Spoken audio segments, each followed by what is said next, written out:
I am 24 and I have a friend who is 21, she is really nice and we've known each other for a year. She is my sister's acquaintance and we met at my sister's birthday party. I have a crush on her although she isn't exactly my type. Lately, I feel like I've been getting vibes that she likes me back. Last week I won a raffle and have 2 tickets to see a famous singer perform next month in a nearby city. She also happens to like the singer, so I asked her if she wanted to go with me as a date. I said I can book us a hotel room and we can spend the night together. She said she'd love to go, but only as friends. She says she's alright with us splitting a hotel room, as long as it has 2 beds. She told me she doesn't feel ready to date anyone at the moment and she doesn't do flings either, so unfortunately we can only be platonic friends. I said I'll think about it. I was quite hurt because honestly I don't have much experience with rejection and I was annoyed that she turned me down. Today, I asked my female coworker to go with me to the concert as a date. She immediately said yes and seemed quite excited about it, although she admitted that she never listened to any of their songs. Still, I'm taking her out for drinks on Friday. But just now, the friend who I asked originally asked if we were still on for the concert. I told her honestly that I already asked another woman and she seemed disappointed but dropped the subject. When I told my sister about what happened, she said I'm being really douchy. She says her friend is a huge fan of the singer and I should take her instead of my coworker who doesn't even like the band but only wants to go because she likes me. I said she can't understand because she's not a dude. Because let's me be honest, if I had the choice between going out with a girl who only wants to be my friend versus a girl who is super into me and wants to take things to the next level, then obviously I'm taking the second one. Am I the idiot for just being honest about what I want? You're the idiot. First off, saying it must be a date with a shared bed at the end of the night is pervy AF. I wouldn't be surprised if her side of the story is I like this guy, but didn't want there to be pressure of sleeping together at the end of the night, so I said let's go as friends. So instead he found some girl who would go off and sleep with him for a concert ticket. They are your tickets and you can do with them as you want, but being like, if it isn't a date we share a bed with, then no is a huge idiot move. Not the idiot. People calling you the idiot are insane. You asked her on a date. She wanted to go, but not on a date, you didn't want that. Done, end of story. You found someone who would go on a date with you. The first girl isn't entitled to go with you because it's her favorite band, and she's not entitled to your time as a friend if you're not interested in just being friends. Just because it's her favorite band seems to be the only reason anyone thinks you should take her and waste your time. You're not obligated to waste your time on her when she's made it clear to you that she's not interested in being more than friends. No idiots here. She's under no obligation to date you. You're under no obligation to treat her the way he'd treat her if you did go on a date. You offered something, she rejected it and made a counter offer. You didn't accept or reject and then found an alternative. If you had accepted to go as friends and then invited someone else as a date, you'd be an idiot, but you didn't. You and your sister were both kind of donkeys to each other in how she approached you about it and how you replied to that, but I see that as outside the scope of the core question here. My daughter is 16. Myself and her mom separated when she was 12 and we both live in the same town and maintain a healthy relationship and split custody 50-50. I taught my daughter how to drive and was with her when she got her license last month. Last week, my daughter came home with a ticket for texting and driving on the highway. This caused a huge concern for me. The ticket included a $200 fine and a 20-day suspension of her license. I was obviously very upset and we got into an argument about it. Her points were that everyone does it and that she doesn't do that often or when other cars are around. Not only was she defending herself, but she was essentially arguing that she does it safely. I told her that regardless of when the suspension kicks in, she is grounded from driving until she has shown that she can be responsible enough to not put her own life or the other lives on the road in danger. I took her car keys, a car that I had bought for her as a getting your license present. She went and called her mom before I did, and the next thing I know, I have her calling me and telling me that I had no right to punish her like that without talking to her first. I agreed that I should have talked to her first about it, but that I feel like the grounding is non-negotiable. Her mom actually took her side and said the same everyone does it crap and that she needs a car to get to work and hang out with friends. I told her that it is ridiculous that she is even supporting this. The conversation ended with her telling me that she wasn't going to enforce the rule and would allow her to drive one of her cars at her house. I waited a few days until it was her mom's turn of custody. I called her and she confirmed that she isn't backing off and that she is going to let her drive until the suspension kicks in. I told her that she is actively letting our child endanger her life as well as everyone else's. She told me I am making this a much bigger deal out than it needs to be, and she said that, if it was actually that serious, she would have gotten more than a 20-day suspension. In my state, the parent that signed the minor driving consent form when you get your license has the ability to have your license revoked, so I did just that. They warned me that this will count as a full revocation on her record and that she would be ineligible to get it again until she is 18. I went through with it and texted her mother to tell her that I revoked her license and sent her a picture of the paper the Department of Motor Vehicles sent me. She told me I am out of line and making decisions for our daughter without consulting her. I told her that she was neglecting her safety and I wasn't going to allow her to enable our daughter to endanger herself or someone else on the road. My daughter is livid at me and so is her mom, but I feel like I did what I had to do. Am I the idiot? Oh man, I don't know now. I was with you all the way up until the 2 years before she can get it again. 100% in your corner that it's extremely serious and terrifying that she doesn't realize that. If only there was a 3 to 6 month revocation option I'd be saying, hell yeah, but I wonder if there could have been more discussions, education, before the full hammer came down. That's a long time for someone her age, and she may grow a lot in a year. Still not willing to judge you an idiot, you're a scared dad, but a bit harsher road than I may have taken. Not the idiot. My girlfriend was almost killed by a teenager texting and driving. He slammed into the back of the car she was in doing 70 miles per hour, and they were stopped. She's incredibly lucky to be alive and spent considerable time in the hospital recovering from her injuries. The kid walked away with minor injuries and a totaled vehicle. I have zero sympathy for people who do such stupidly dangerous stuff. Texting and driving ranks right up there with impaired driving. And your ex is evil for endorsing your daughter doing such things. Not the idiot. I am permanently injured from being hit by a driver texting and driving when they felt it was safe. She also tried to excuse it as everyone does it, and now my life is changed forever because someone else made such an irresponsible decision. Texting and driving kills people. If your daughter doesn't value her own life enough to stop, she needs to be reminded there are other drivers and passengers she's putting at risk. If she's not mature enough to put down the phone, she's not mature enough to drive.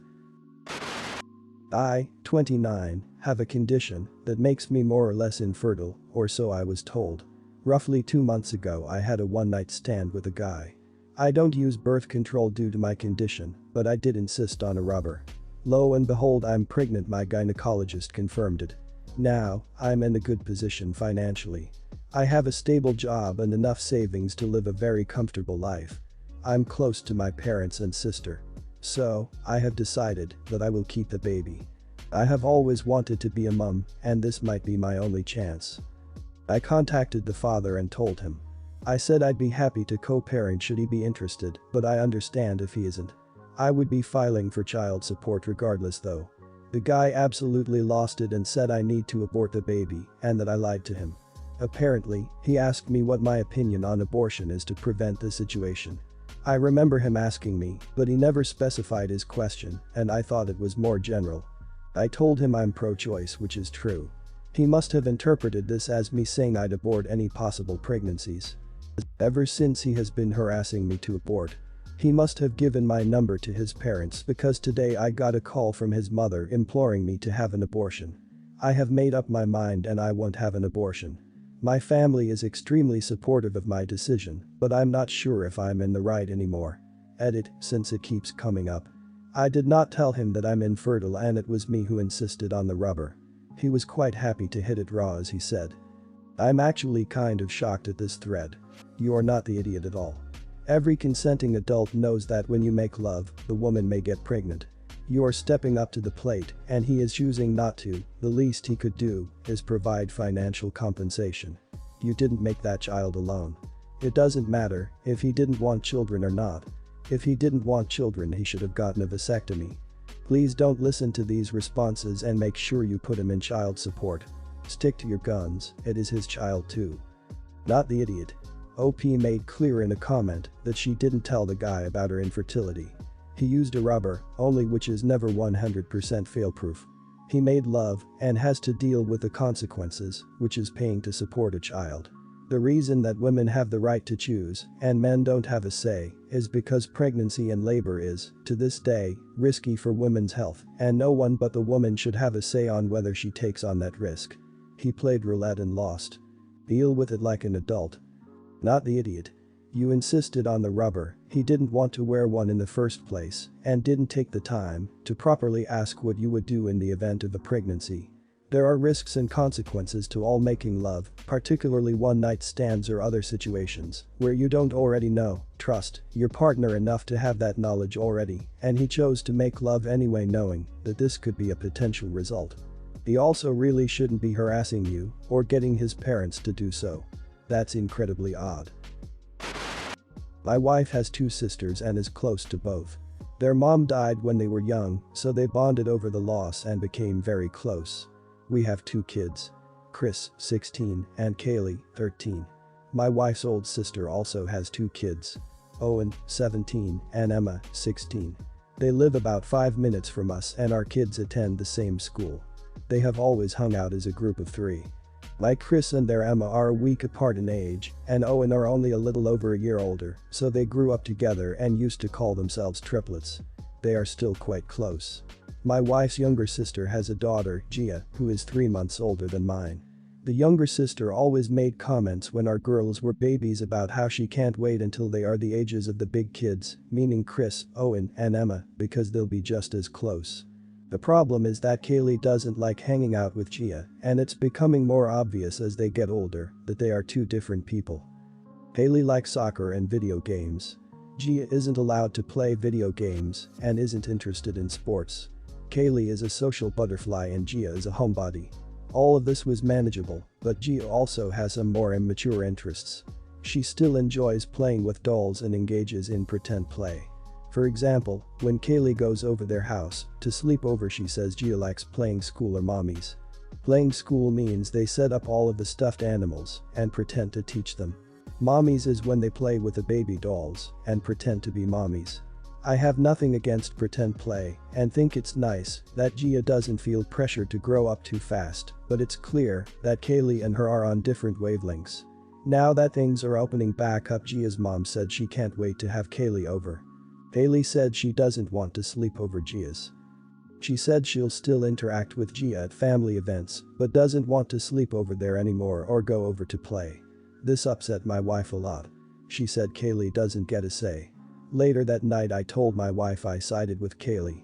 I don't think she should be forced to hang out with Gia. My wife flipped and said that I am an only child, so I will never understand her family values and how this isn't up for discussion. I told her that wasn't fair. Kaylee should get a say, and she said that you don't get a say when it comes to family. We argued for a while before I told her that we would be having this discussion later, and she didn't talk to me for the rest of the night. Was I the idiot? I haven't brought it up again, but plan to unless I am totally in the wrong. Not the idiot, and agreed with the people who said good for you for sticking up for Kaylee's needs and not trying to artificially force a bond. One suggestion I haven't seen is, rather than sending her over to Gia's house, have you tried inviting Gia over to your house? Have Kaylee set up some games or activities she would enjoy doing with Gia in a more comfortable environment. That way Gia would see things Kaylee is more interested in, and maybe the problem solves itself. Not the idiot. As long as Kaylee is being kind to Gia and spending time with her at family events, I don't know why she should be forced to go beyond that.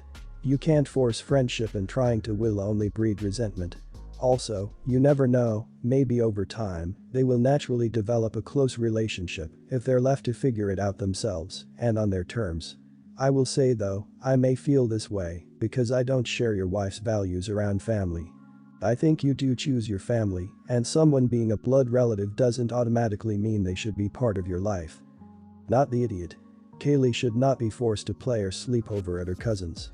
She's too old for that now. You already know that this is going to lead to an uncomfortable conversation with your sister-in-law. I think the best thing to do is to not avoid the conversation, you have to be honest with her. If your wife refuses to talk to her sister about it, then you and Kaylee should. A compromise of some kind could be reached. This could also be the nudge Gia needs to grow up a bit. My friend Penny and I decided to do a joint gift for my best friend Allie. We are all in our teens, think 14 or 15. Anyway, over the past few months, I've been working on Allie's gift. I'd regularly call Penny up to see if she could help out with things like packaging or picking small things out for Allie. She'd always say she was busy and hang up. I managed to finish Allie's gift on time, and when it came to her birthday, we gave the gift in school, at lunch. I handed it to her and gave her the card. Originally on the card it said from me, since I had done everything. Little did I know Penny had then took it and written her name on it and rubbed mine out. When Allie read it, she gave Penny a hug, then showed the presents and said to everyone, "Look what Penny did." Everyone started to compliment her, saying how the present was so done well and how did she find the time for it. Penny smiled smugly and then just went on about how she had to put aside time for the present, but it was so worth it seeing how happy Allie was. I lost it. I'm a very emotional person and this just pushed me over the edge. I started screaming at how I'd spent ages trying to ask Penny to help yet she never did, how I'd spent months on it and she hadn't checked up once. Everyone went quiet and Penny was fuming. I started crying and left. Allie followed me and hugged me. She said she knew it was me who did that, but let Penny have her moment. I was pissed, very pissed. Penny actually admitted that she didn't do it all and that I did most of it after all her friends asked her about it. They all texted me saying they were sorry, but that I was an idiot for causing such a scene and ruining Allie's birthday. I know Ellie doesn't mind, Penny somehow is ignoring me, but am I the idiot? Not the idiot. Penny sure is an idiot, and I'd have been really upset too, especially if someone had done something as malicious as rubbing my name off of a gift I spent months preparing. Don't waste any more time with this girl.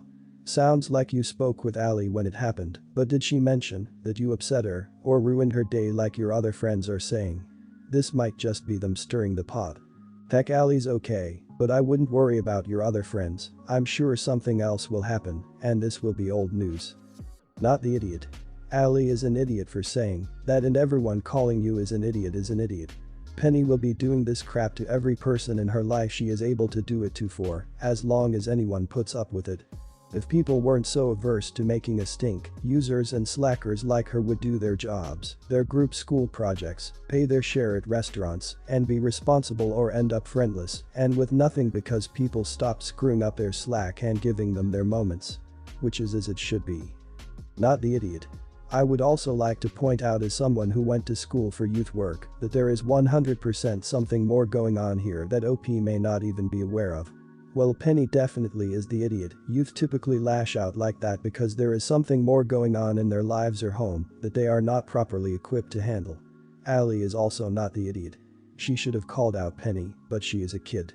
She may be afraid of conflict and trying to keep everyone happy. Regardless, she checked up on OP and made sure they were okay. She seems to be attempting conflict resolution, which should be encouraged.